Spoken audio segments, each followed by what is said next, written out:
Welcome to the SVG-TV news for Friday, September 26th. I'm Khalil Kato with the details. Restrictions implemented at the various ports of entry here to keep out the deadly Ebola virus have been classified as among the most rigid in the region. This assurance comes from Chair of the National Surveillance Committee within the Ministry of Health, Dr. Osmond Adams.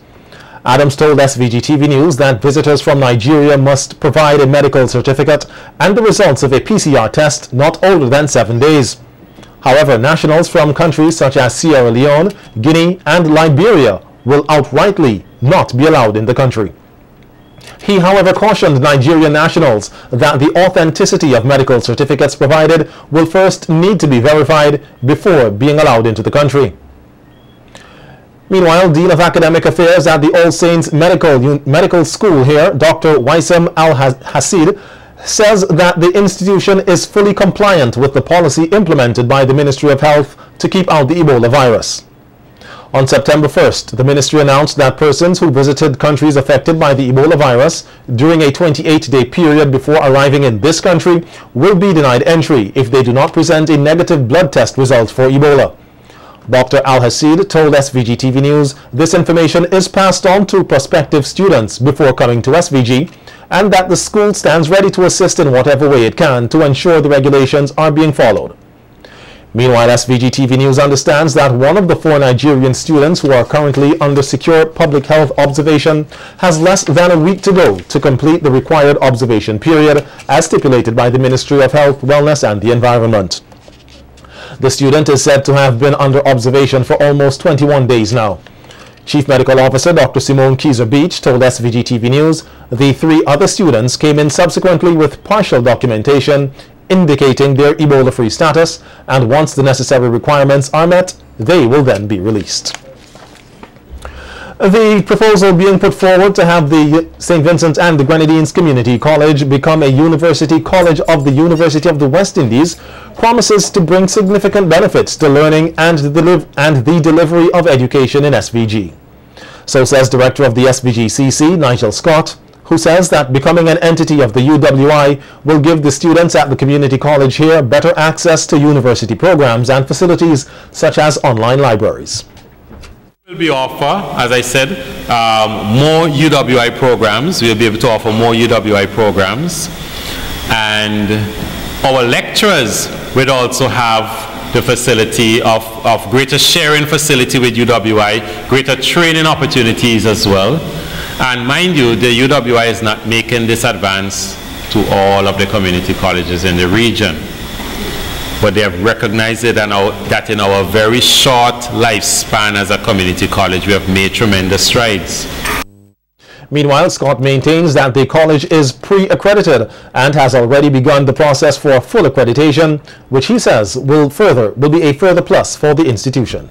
Yes, accreditation is important, but it is not the only player on the block.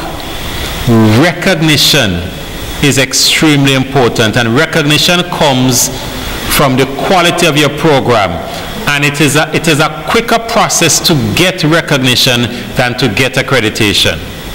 It's a quicker process because you can deal directly with an institution, an education institution, like we have done with UWI. UWI, University of the West Indies, is our regional body, so we can write to them. We don't have to wait on the accreditation board here for its wheels to churn.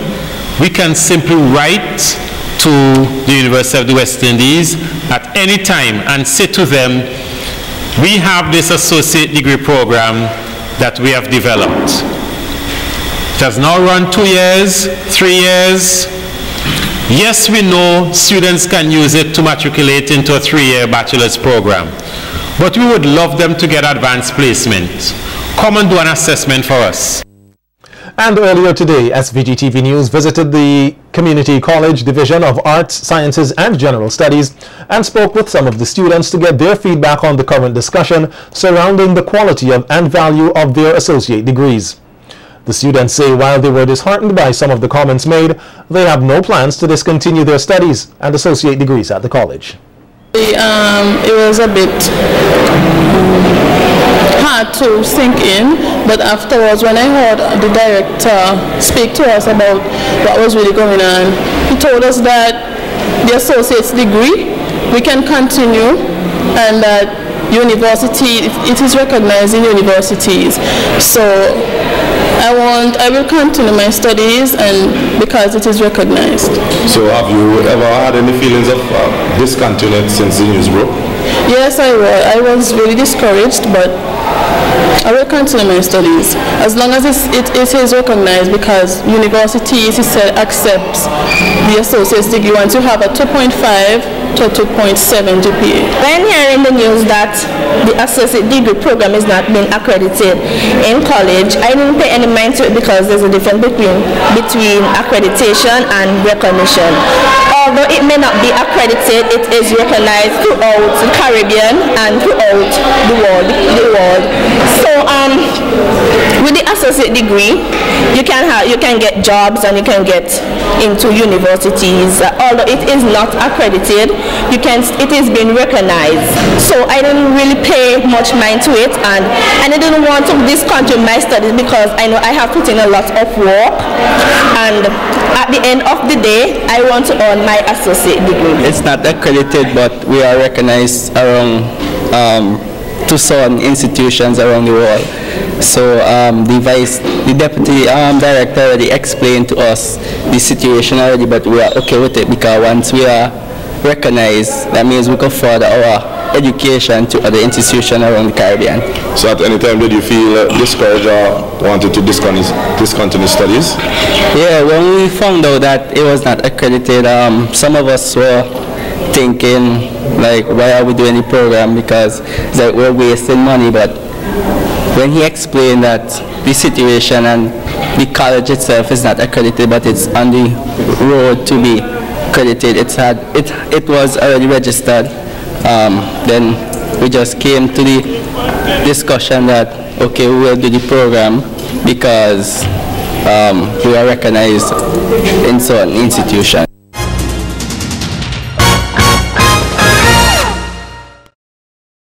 St. Vincent and the Grenadines, along with St. Lucia, will receive some 45.5 million EC dollars in grants from the European Union as reconstruction support following the devastating December 2013 floods. SVG, which suffered the heaviest damage, is earmarked to receive 23.5 million and St. Lucia 22.4. This latest support will be in addition to the 1.4 million EC dollars of emergency humanitarian assistance provided by the European Union to the affected populations immediately after the storm. Head of the European Union delegation to Barbados and the Eastern Caribbean, Ambassador Michael Barford, said the funds will be dedicated to the reconstruction of key infrastructure damaged by the floods and to build resilience by improving river protection and slope stabilization in the major areas of the countries. The Chateaubriand Jetty and the Paillet Bridge in St. Lucia, that should be the Chateaubriand Jetty here and the Paillet Bridge in St. Lucia, which were extensively damaged during the storm, are infrastructure that could potentially benefit from the EU intervention. The European Union is also providing 20 million euros to support the Regional Disaster Management Program of the Caribbean Disaster Emergency Management Agency as it undertakes disaster risk reduction measures in the region. Rihanna Harry has taken the top spot in the 6th annual Courts OECS reading competition held earlier today.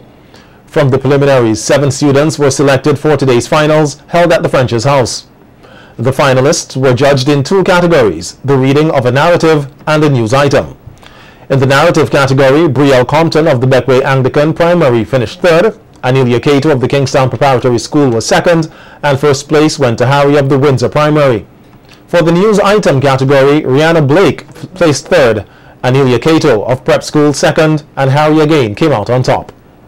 The overall winners were Brielle Compton 3rd, Anelia Cato 2nd, Rihanna Harry 1st.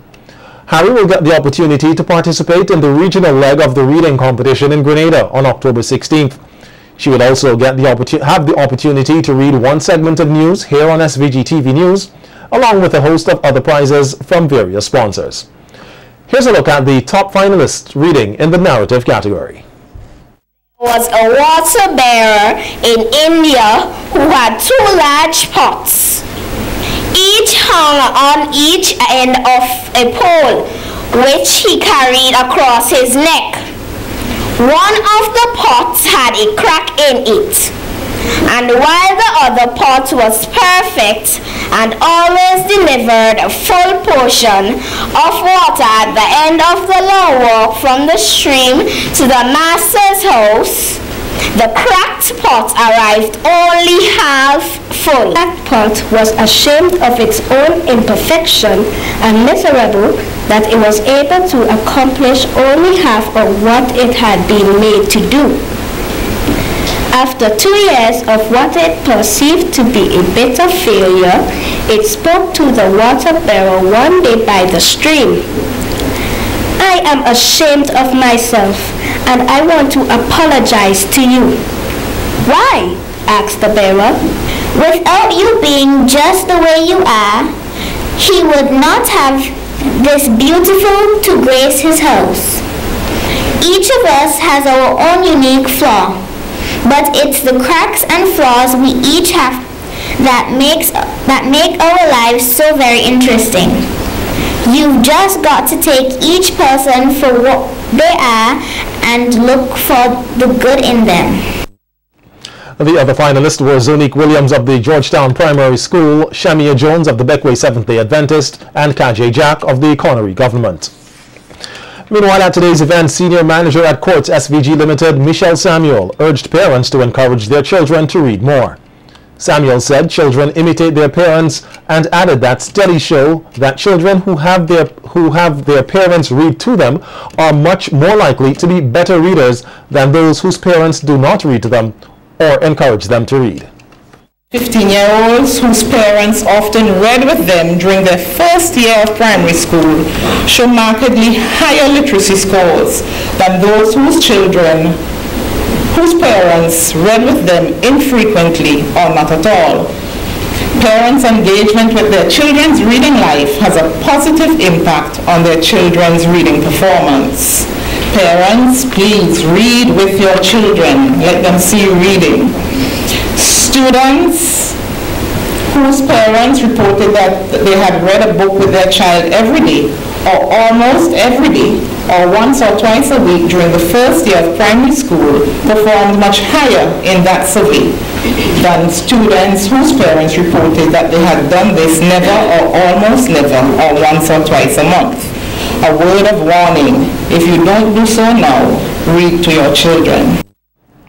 Last evening, a number of Vincentians joined members of the newly formed cancer support group Scorch in a march around Kingstown. According to the president of Scorch, Olive Allen, the march around the city is the organization's first major activity since its formation on August 23rd. Allen says the march was to heighten awareness of cancer below the belt among women. When we say below the belt, we mean below the waist. Those are the cancers that would affect women from time to time.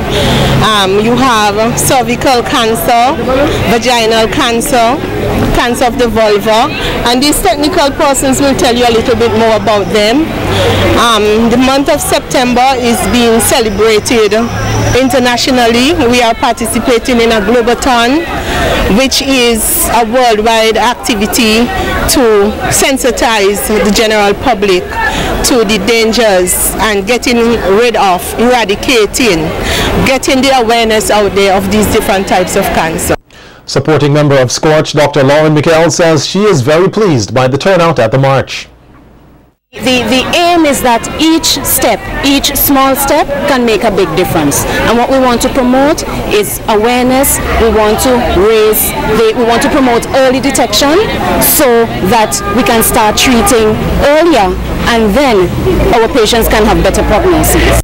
Meanwhile, psychologist at the Milton K2 Memorial Hospital, Dr. Giselle Miller, says it is important that persons diagnosed with cancer know that there is a support group in place to assist them along the way. Tell persons that there are persons who care, and we want to offer that sort of support system that you may not have from your family or friends. So come to our meetings. Our meetings is on the third Tuesday of every month at the Milton K2 Memorial Hospital right now at the outpatient department. Junior Poison Prince of Gibson Corner was ordered to pay compensation in the sum of $1,500 to Oswald Buddy DeShong of the same address following an incident which occurred on the 6th of July of this year.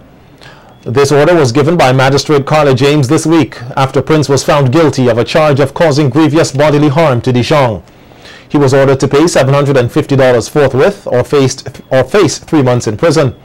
The balance is to be paid by November 21st, failing which he faces a 3-month jail term.